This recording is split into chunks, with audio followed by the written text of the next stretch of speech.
Hej, hej śliczny. Koniec tego lenistwa, co? Wracamy. Bierzemy się za robotę. Będę miała takie napisy na ścianie w szklarni? Tak. Ale czemu wyciągasz takie ładne gwoździe? Będą przeszkadzały. Przyleciała pani Trzmiel.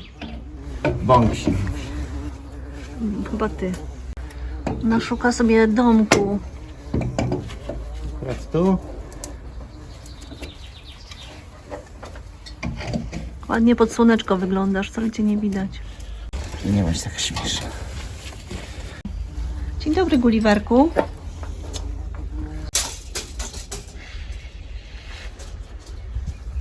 Tyczka i 77, to jaka to jest odległość? To jest odległość 1,5 tyczki. To ile to jest 2,28 i dodać 77 i czemu nie 305? No dlaczego nie? Właśnie tak. A, no.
Ogarnęłam te grządki z truskawkami. Wypieliłam je, poprzycinałam stare liście. Tu trochę czosnek też rozsadziłam. Wyznaczyłam granicę tych grządek. Tam przycięłam jeżyny, żeby się nie panoszyły. Dobrze podlałam. No i mam nadzieję, że będą pięknie rosły. Kilka sadzonek przesadziłam do doniczek, żeby mogły dojrzeć w szklarni. Może będą szybciej. Darek na to liczy.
Jak pięknie.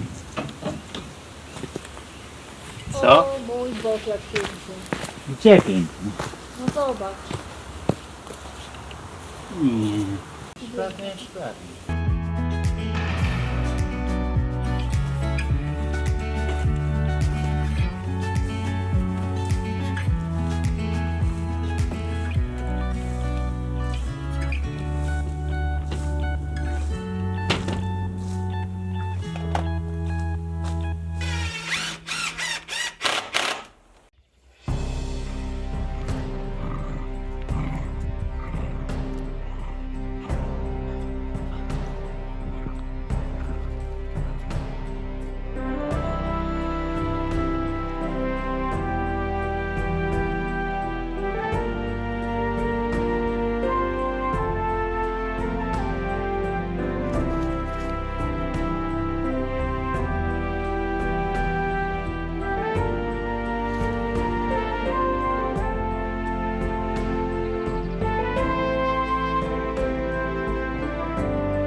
Jak Wam się podoba?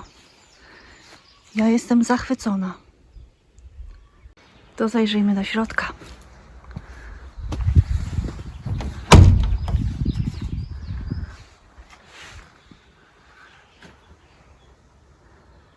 Ściana stodoły. Obita jest taką pleksji. Od sufitu dotąd. Na tej ściance na razie jeden kawałek. Darek się zastanawia, czy dać tutaj całą płachtę, czy może w jakiś sposób umożliwić otwieranie tych drzwi do stodoły. Raczej okienka właściwie z tej perspektywy niż drzwi. Jeszcze chcę tutaj dać paseczki pleksji, żeby ciepło nie uciekało tędy.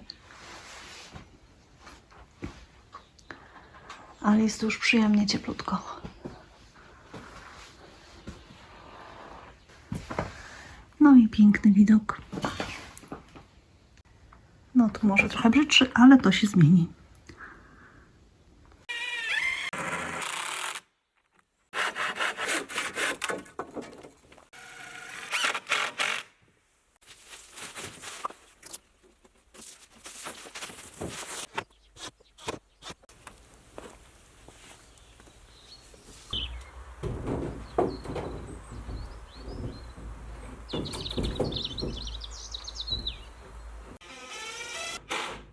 Jakoś inaczej zamontowana jest ta pleksji. 90 i 92,5. 182,5. Patrz, jak się przy mnie wyrabiasz. Prawda? Inaczej są zamontowane, bo są tylko przykręcone. Aha. Bo może kiedyś się dodać zawiasy albo wsadzi szklane drzwi. Ja nie wiem. Wiesz, ja za tobą nie nadążam już. Dobrze. Staraj się, staraj. Nie umyłaś tej szybki przed zmontowaniem. Teraz się nie daje umyć. No wiem, widziałam to już. Trudno. I tego się Będziemy tak akurat żyć.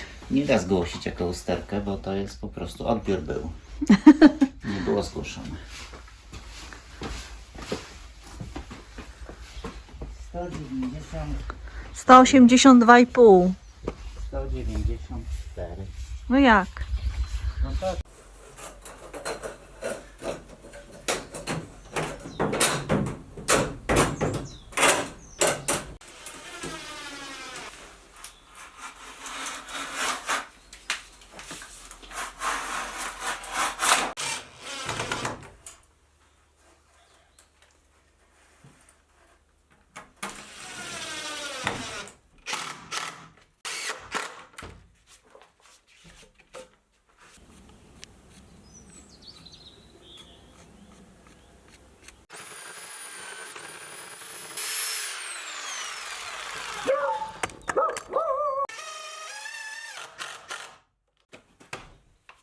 No dobra.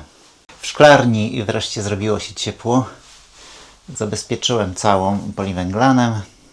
Również uszczelniłem takie miejsca, które zostały tutaj pomiędzy daszkiem a belką. Są jeszcze jakieś tam szczeliny czy otworki, ale już bez przesady. To co? Następny etap to trzeba zrobić tutaj grządki. Ścieżkę po środku. Tam jak fotel, tam będzie miejsce, żeby sobie posiedzieć. Myślałem trochę, z czego zrobić obrzeża grządek i stwierdziliśmy z Martą, że jak już bawimy się w odzysk, to bawmy się nas po całości. Obrzeża zrobię z tej dachówki. Także dzięki temu praktycznie nic się nie zmarnuje. Czyli najpierw muszę wyrównać tutaj poziom ziemi. Rozłożę siatkę, żeby nornice tutaj się nie dostały, bo widzę, że już odkryły drogę. One pewnie i tak się dostaną, ale będą miały zawsze trudniej. To co? Działam. Ciekaw jestem, jak mi się uda ugryźć to klepisko, bo nieźle to udeptałem. A troszkę tutaj jednak równania do podrównania jest. Hmm.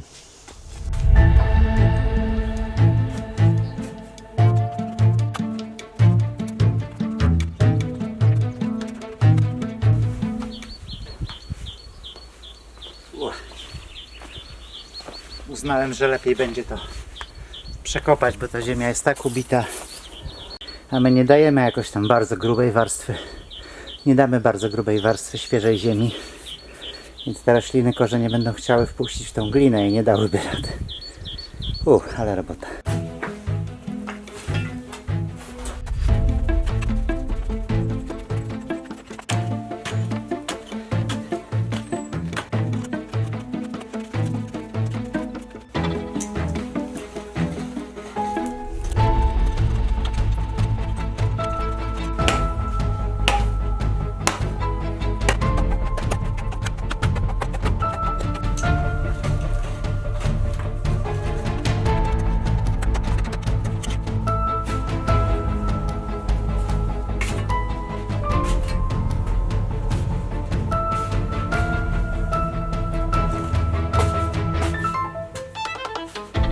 No to z grubsza przekopałem. Grudy straszne. Bardzo mocno ubiłem to. Teraz tylko, żebym znowu ponownie tego nie ubił za bardzo. Dobra, to na tej powierzchni rozciągnę teraz siatkę. Siatkę kupiłem taką dość drobną, o oczku centymetr na centymetr, więc myślę, że będzie skuteczna.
No i tak to teraz wygląda.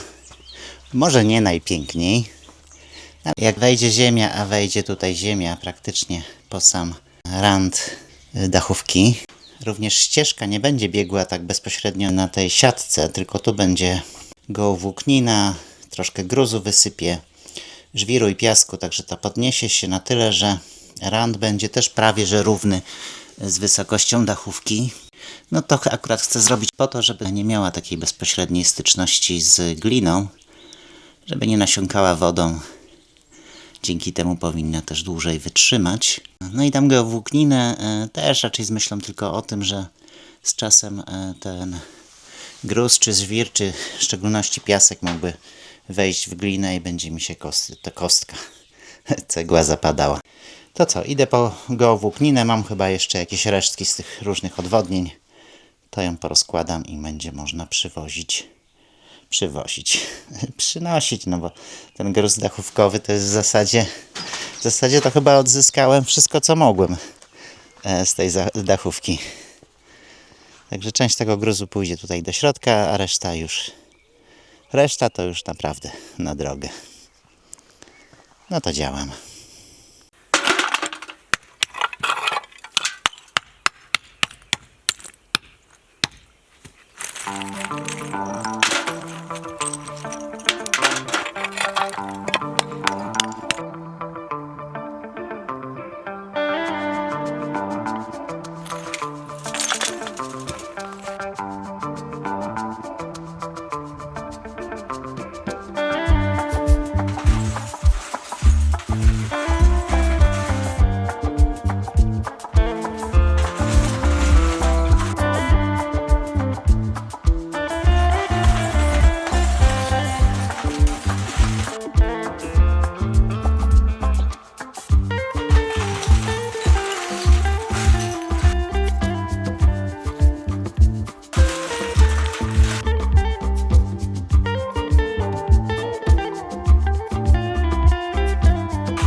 Dobra.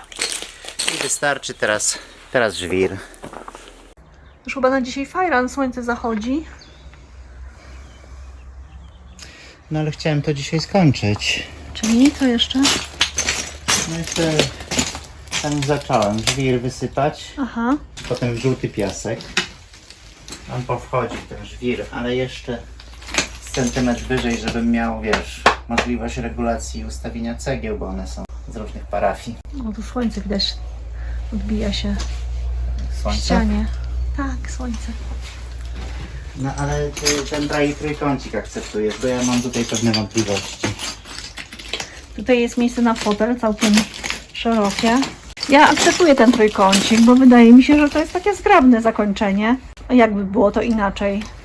Mogłoby pójść prosto, ale wtedy ten próg mi to nie pasuje. No, tak jest dobrze, zgrabnie. No to na dzisiaj może jednak fajrant. Słońce nie zachodzi jeszcze tak całkiem o zachodzie, tylko na razie za las. Nie ma Ale to fajrantu. już czas. Nie ma fajrantu, bo mają mi przywieźć ten gruby żwir na drogę.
do poziomicy ci to robić, czy tak bardziej na oko?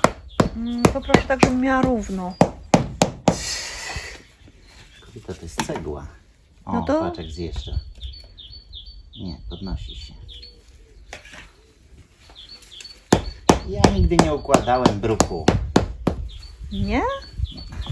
Wyobraź sobie, że nie. No to masz nowe doświadczenie. Tak?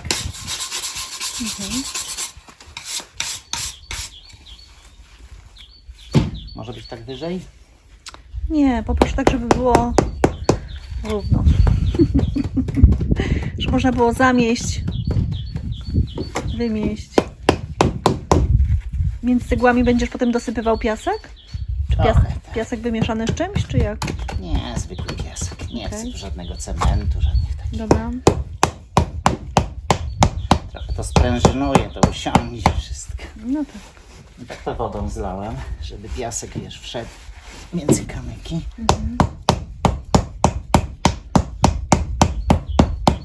Jest piękna, historyczna cegła. A skąd jest? Tutaj z tego Tak. komina. Ze ścian. A, ze raczej niż ścian. z komina.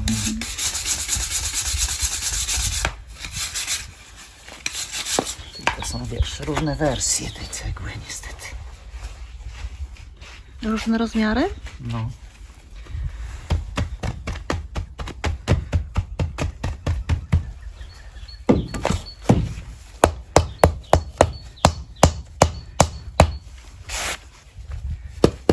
Widzisz, ty chcesz to równo mieć. Jak możesz mieć równo? To rzeczywiście ta cegła jest bardzo nierówna. Czy to wyżej nie podsypywać? Nie, raczej. A druga strona, jak wygląda? Druga strona tej cegły? Aha.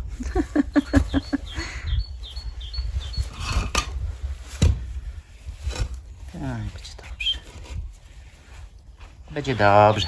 Pewnie, że będzie dobrze. Jeszcze jakiś wzór trzeba wykonać. Wzór też chyba przemyślałeś. Tu nie, bo tu na tym to nie. A, bo to dalej przemyślałeś na ścieżce. A tutaj może bardziej taki florystyczny jakiś wzór. Dobrze. Dobrze.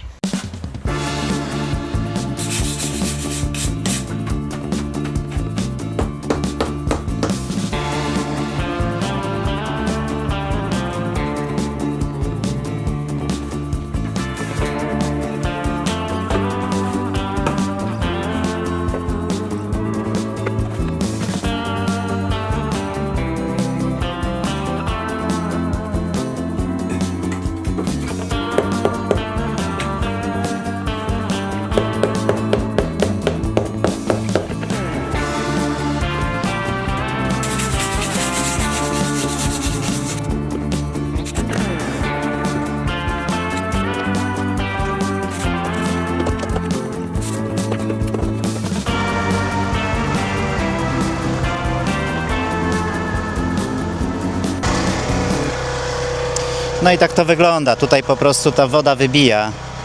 Także ten żwir dużo tutaj nie zmieni, ale zawsze będzie trochę lepiej. No to działam z traktorem.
No i fajnie. Trochę tej drogi zrobiłem. Tam jest tylko to miejsce, gdzie cieknie, gdzie jest jakieś źródełko, wycieka woda, jak jest właśnie tak mokro jak obecnie. I tam niestety chyba bez wrzucenia jakiegoś gruzu większego to się nie obejdzie. Bo już przejechałem teraz kilka razy samochodem, żeby to lekko ugnieść. Ale niestety w tym miejscu to się dalej zapada. Już dochodzę do tego miejsca. O. No tu niestety. Także tu chyba trzeba będzie jednak trochę grubszego gruzu wrzucić. Bo tam dalej już jest fajnie. Tu niżej też jest całkiem ok. To się oczywiście musi ugnieść, bo na razie to się przesuwa. Zostało mi jeszcze drugi odcinek. Tak jak widzicie, od samochodu aż tam do zakrętu. Tam na szczęście nie ma już takich problemów, także tam mniej tego żwiru pójdzie, tak byle wsypać go po prostu trochę w kolejny. No dobra. Zeszło mi się trochę z tą drogą, nie powiem.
Ho, ho, ho.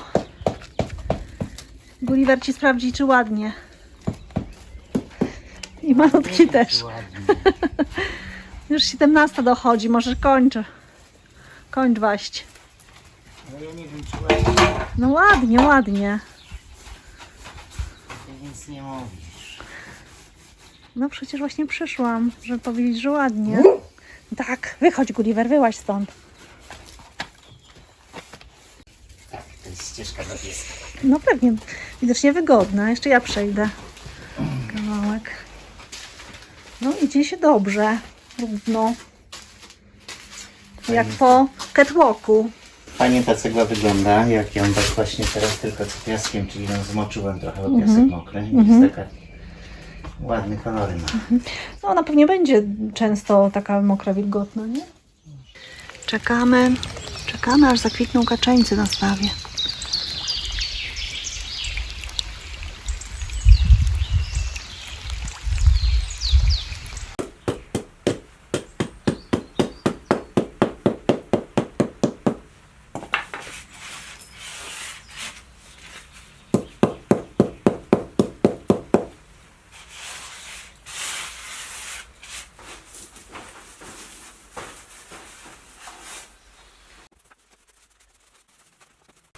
Na razie ten piasek tutaj jeszcze zostawiam, bo to pewnie jeszcze powpada, a jak wyschnie, to wpada w te szczeliny i trzeba będzie go uzupełnić. No i tak to wyszło. Teraz ta cegła tak ładnie wygląda, bo jak się ją zmoczy piaskiem, to fajnych barw nabiera. Te cegły jeszcze tak do końca się dobrze nie trzymają, ale nie chciałem ich też zbyt mocno ubijać, bo wtedy mi te nabrzeża polecą. I tak jestem trochę zdziwiony, że jeszcze nie poleciały. Także trzeba jak najszybciej pouzupełniać ziemię na grządkach i będzie można jeszcze tak deską położyć deskę i postarać się spróbować podobijać to wszystko ładnie. Ale generalnie jest fajnie, jest kącik do dumania. Dla mnie super. Tak patrzę, że z tym poliwęglanem komorowym jest pewien problem, bo on przyciąga kurz. Naelektryzowany jest. O. I ten kurz się go trzyma. Trzeba by go przetrzeć jakąś ścierką elektrostatyczną, czy coś w tym stylu. Zostało zrobić półki. Tylko niech ten deszcz przestanie padać, bo nie mogę żadnej sprzętu na zewnątrz wynieść. Trzeba zrobić mocowania pod pomidory i zająć się tym, co jest tutaj na zewnątrz. Posprzątać, wyprowadzić też ten poziom tutaj przed szklarnią. Tu miały pójść ładne kamienie, tak żeby ten róg też ładnie wyglądał.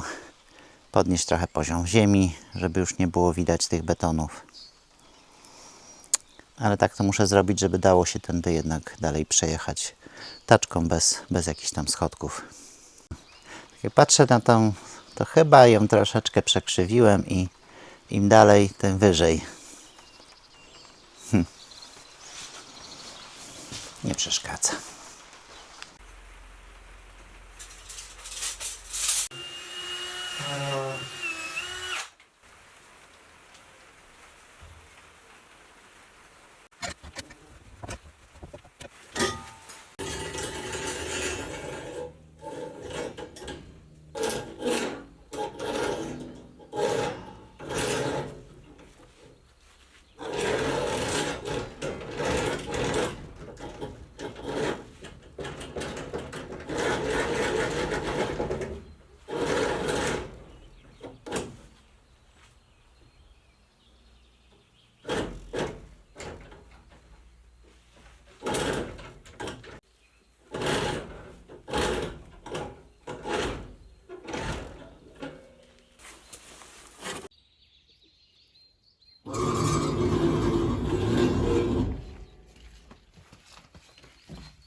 Aha.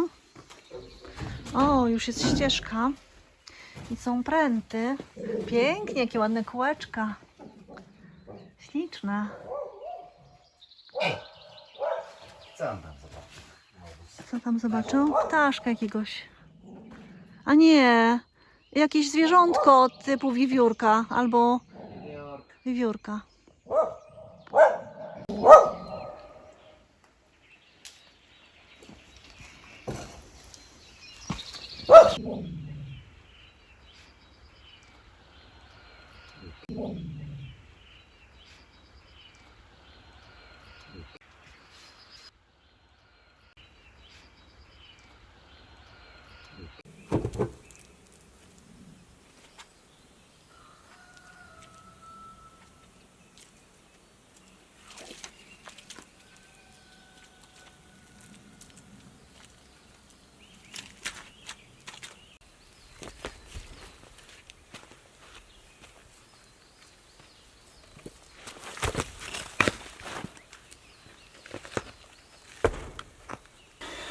Co? Ciężki, nie?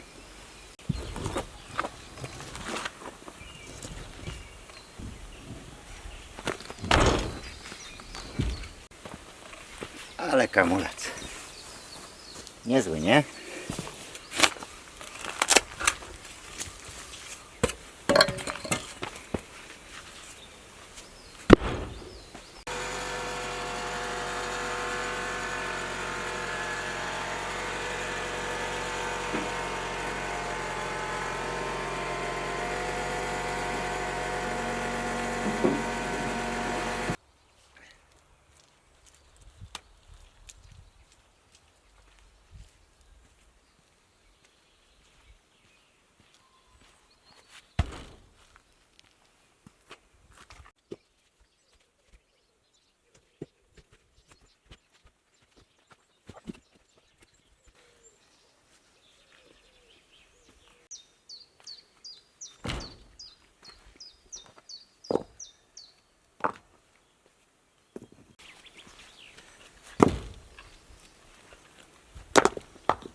Sójki się o coś awanturują. Kłócą się.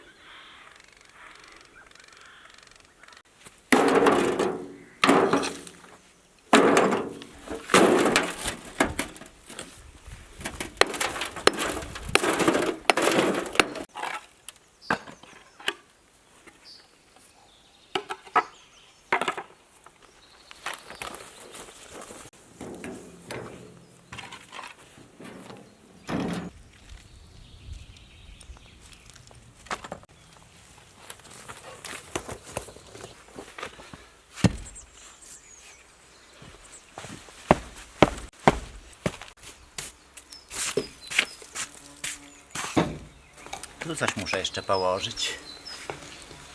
Może taką deskę.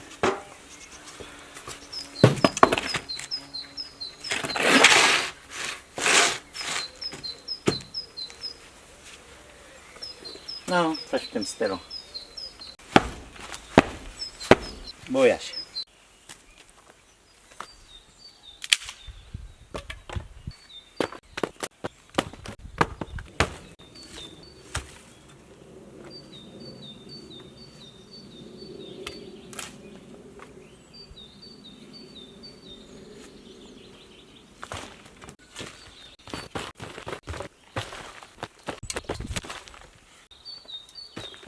Okej, czyli tak, w 5. grządce posadziłam bób. Gniazdowo po 3, 4 czasami nasiona w 3 rzędach. Tutaj dalej była posiana pietruszka, a tu do końca bób. W 3. grządce posiałam kolejną partię rzodkiewek i szczypiorek. Tutaj obok groszku cukrowego. A tutaj mamy wejście do norki jakiegoś zwierzątka, który się tutaj kręci pod moimi grządkami. Tam jak siałam bób, to było mnóstwo krętych korytarzy. Deszcz mnie zastał przy pracy w ogrodzie, więc się schowałam do szklarni. Proszę, proszę, ile wody w strumieniu. Jak wartko płynie.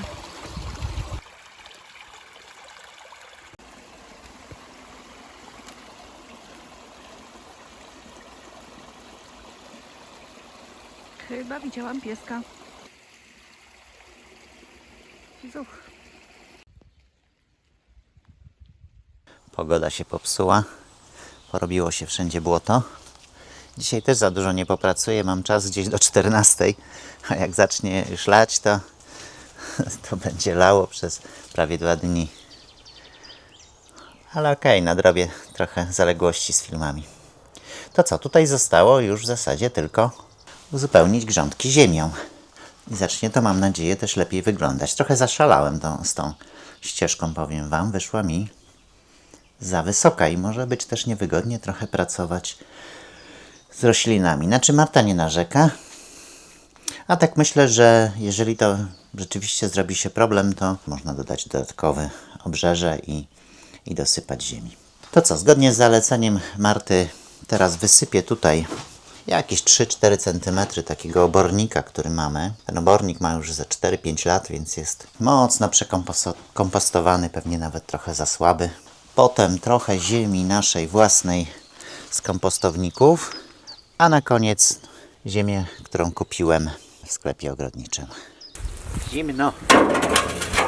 Obornik mam tutaj przy stawie kąpielowym.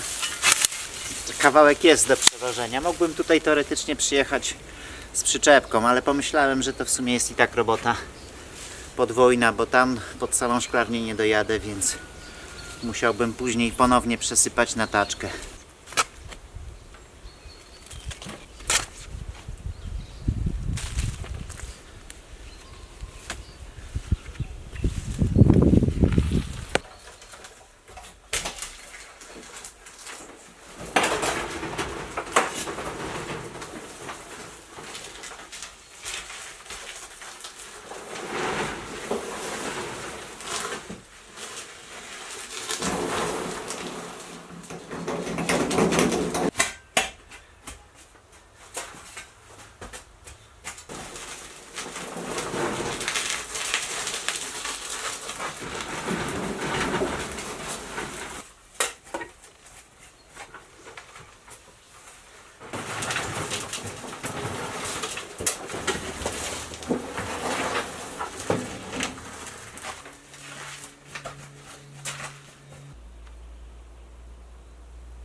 Marty kompost to lepsza mieszanka niż ten obornik.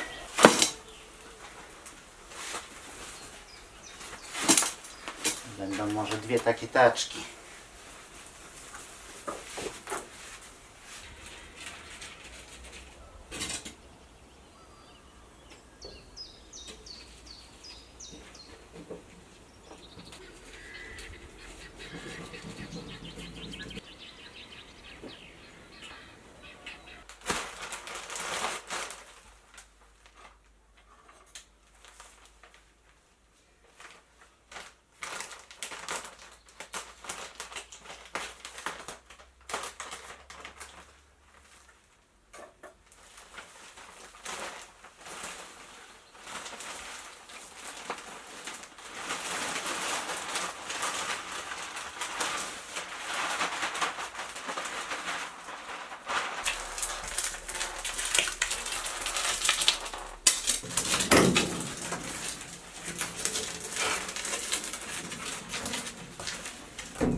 Dżudowniczka. Idź sobie do grządek. O, proszę.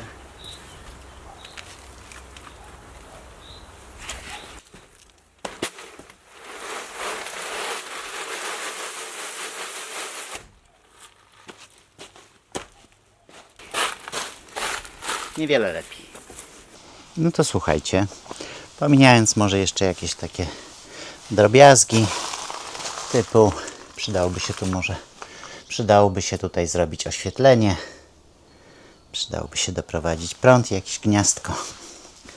To generalnie uważam, że szklarnia jest gotowa do odbioru.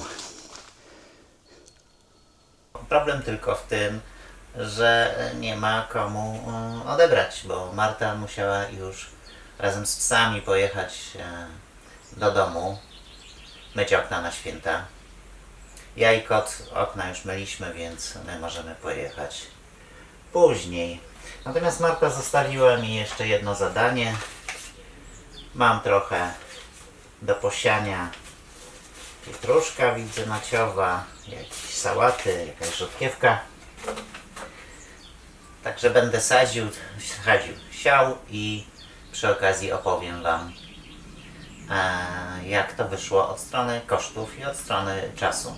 Zacznę od tego, że pokażę Wam fragment filmu, w którym planowałem szklarnię i tam właśnie mówiłem o szacowanych kosztach i do kiedy chciałbym ją ukończyć. Szacowałbym na jakieś 500 zł koszta, czyli pewnie w 1000 się to zamknie. Natomiast chciałbym ją na pewno skończyć do marca. Mam nadzieję, że uda się zrobić to wcześniej. Dach bym wymienił na jakąś pleksji, na jakiś polietylen. I tu bym też zrobił taką szybę, okienko trójkątne.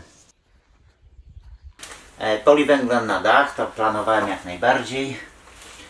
Kosztowało mnie to 600 zł. Najpierw sadzę, a potem to wszystko porządnie podleję.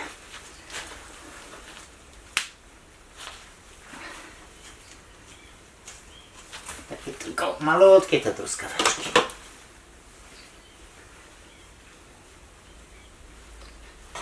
To teraz mam rzodkiewkę, a skoro rzodkiewka, to następna duża pozycja z kosztów, czyli rynny. A i koszt był dość spory, bo troszkę ponad 500 zł zapłaciłem za całe to orynnowanie, plus dodatkowo jeszcze doszedł koszt łapacza deszczówki. To nie jest jeszcze finalny koszt całego systemu, no bo tu będę musiał też zrobić system rozprowadzania wody. połączyć jakoś mausery. Także tutaj pewnie pojawią się jeszcze całkiem duże dodatkowe koszty. Ale w tej chwili mamy 600 zł.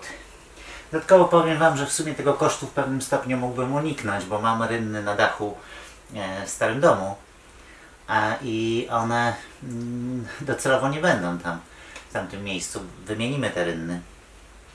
Więc w sumie mógłbym skorzystać z tamtych, no ale nie chciałem w tej chwili tego brać, bo ich zdejmować, bo zaciekałby mi deszcz. Szczypiorek. A skoro szczypiorek, to następna duża pozycja w kosztach, czyli poliwęglan komorowy na ścianę. To jest koszt, którego w ogóle nie uwzględniałem, bo w pierwotnej wersji myślałem, że tą ścianę zabuduję starymi oknami, ale finalnie stwierdziłem, że to zajmie mi bardzo dużo czasu. Jednak zabudowa starymi oknami nie jest szybka i dlatego uznałem, że jednak lepiej będzie, jak po prostu kupię. Czyli koszt poliwęglanu, tu poszło kilkanaście płyt. O, a co to? To 550 zł. Jak to się sypie?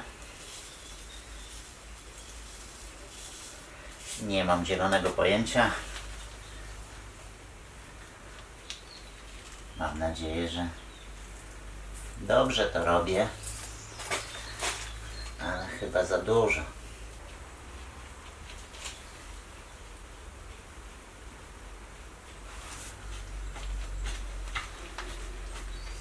Pietruszka nacioła, tak zakładam.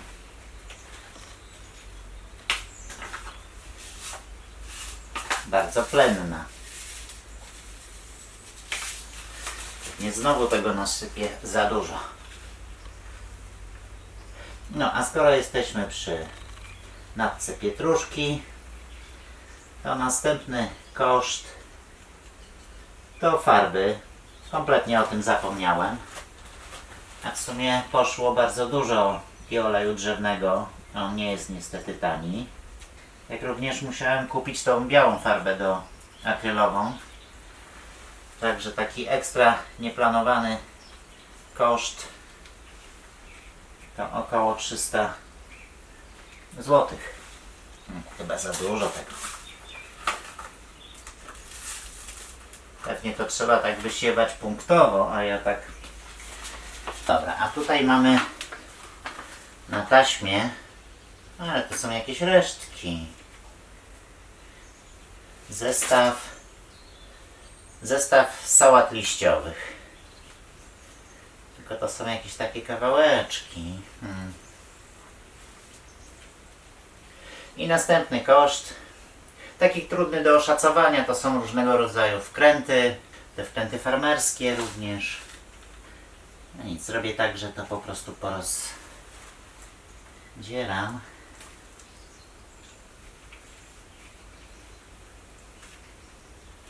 I zobaczymy, co z tego wyrośnie.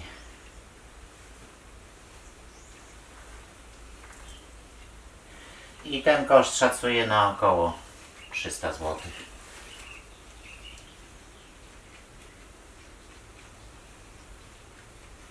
Sałata lodowa, czyli następny koszt, którego w ogóle nie uwzględniałem i w zasadzie nie wiem, czy powinienem go i teraz uwzględnić. A mianowicie ziemia, którą musiałem tutaj dokupić. Poszło aż 16 worków, które kosztowały 230 zł.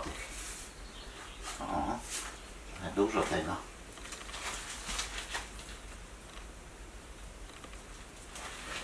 I została nam rukola, czyli tak naprawdę podsumowanie całości. Więc koszt to było 2500 zł, tam bez 20 zł, ale mam wrażenie, że o czymś zapomniałem, więc spokojnie możemy przyjąć 2500 zł. Planując szklarnię, Nie ma rukoli. Pusto. Dobra, poszukam. Pewnie coś jeszcze znajdę. Szpinak. Marta bardzo lubi. Jeśli chodzi o czas, to jak zauważyliście w filmie, chciałem szklarnię skończyć do marca. A dzisiaj mamy prima aprilis. Także to przynajmniej udało się zrealizować. Natomiast powiem Wam, że nie myślałem, że zejdzie mi się z tym tak długo, bo zacząłem pracę gdzieś w połowie lutego, więc mamy 1,5 miesiąca. Ok, trzeba odjąć jakieś rzeczy związane z innymi pracami, przerwy zdrowotne, jak również sporo czasu zajmuje mi jednak montaż filmów. Niemniej takiej pracy ciągłej to pewnie bez przerw to wyjdzie ze 3 tygodnie. Także zdecydowanie więcej niż myślałem. Słaby jestem w takich szacunkach, jeśli chodzi o czas pracy. Ok, to jeszcze to trzeba podlać. Zostało mi tu jeszcze trochę miejsca po brzegach. No i fajnie, bo chciałem mieć więcej truskawek. Muszę dokupić.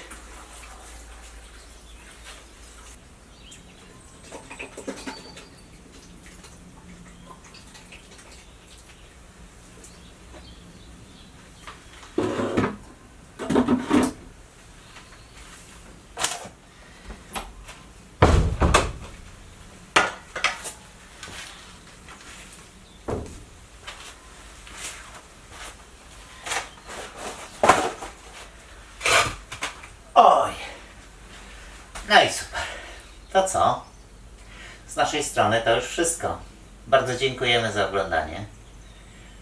A jeśli podobała się Wam moja praca, nasza praca ze szklarnią, to będziemy wdzięczni za subskrypcję, za polubienie, za podbicie i koniecznie komentarz. Jeszcze raz dziękujemy i dobranoc. A ja sobie pójdę, przyniosę tu książkę, bo tu jest nawet fajnie, ciepło.